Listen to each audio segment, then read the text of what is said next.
The building behind me is called the Destructor on Symes. Sounds ominous, doesn't it?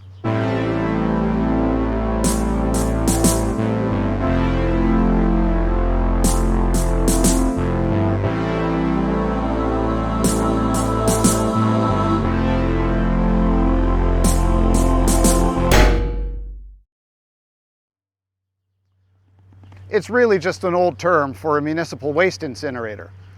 A while ago, I did a video about the history of landfill sites in Toronto. There's a magic link up here, and I'll put a link down in the description so you can find it when you finish watching this video.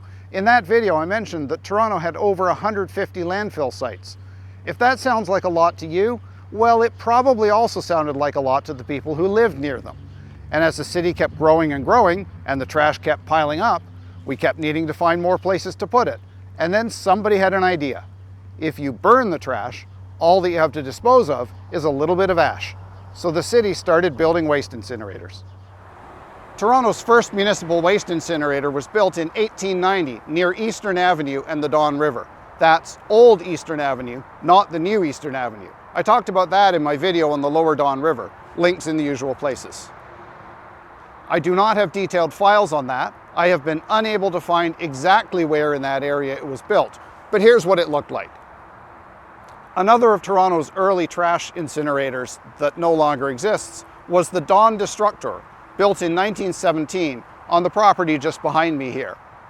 If you ever take the ramp from Dundas Street north onto the DVP, this site is on your right-hand side, partway up the ramp. This incinerator was transferred from Toronto to Metro Toronto in 1967, and then Metro closed it a couple of years later after determining that bringing it up to current emission standards wouldn't make sense. The building was demolished in 2004. As far as I can tell, this was the first trash incinerator in Toronto to be called a Destructor. In 1925, the city built the Wellington Destructor. You can probably guess what street it's on. Today, it's largely hidden at the back of a city works yard. Here's what it looked like shortly after it opened. You can see the ramp leading to the upper level. Garbage will be brought in by horse-drawn carriage and by truck, and then dumped onto the floor below. From there, it would be loaded into the ovens for incineration. Apparently, the ovens are still in place. After waste incineration ended in Toronto in the 1970s, this building was converted into a waste transfer station. After all, it already had the facilities to bring in waste and dump it onto the floor below, where it would then be transferred into large trucks to go to the landfill instead of being loaded into the ovens. We'll see a pattern there as we continue this video. Its use as a waste transfer station ended in 1986, and it sat vacant for a long time. Along the way, it was designated as a heritage building in 2005. It's now slated for adaptive reuse as part of a redevelopment of an adjacent property that once housed another stinky business, an abattoir. And here we are back at the Destructor on Symes. This building was completed in 1934.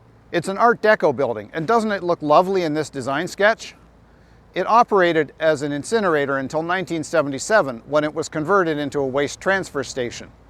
Sometime after that, the smokestacks were demolished. And in 1996, it ceased operations as a waste transfer station. It was officially vacant for a couple of decades after that, although apparently it was a popular site for raves and for urban explorers. This building gained heritage designation in 2011, and in 2017, it reopened as a host of some businesses, including an event space and a craft brewery, which is kind of ironic because this is in the Junction neighborhood, an area of Toronto that was dry for almost the entire 20th century.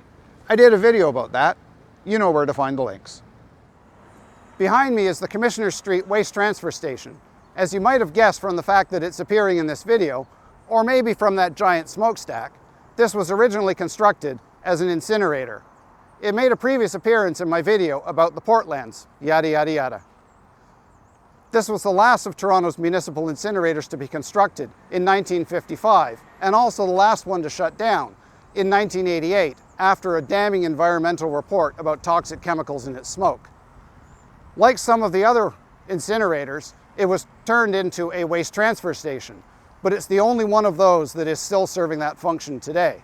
Now, this is just a guess from me, but that might be because it's located in an industrial wasteland. After all, a steady stream of garbage trucks and nasty garbage odors and smoke from an incinerator is a lot less likely to upset the neighbors if there aren't really any neighbors. Well, I hope you've enjoyed this video. If you did, you know what to do. Please like and subscribe. And when it's time for another video, I'll be back.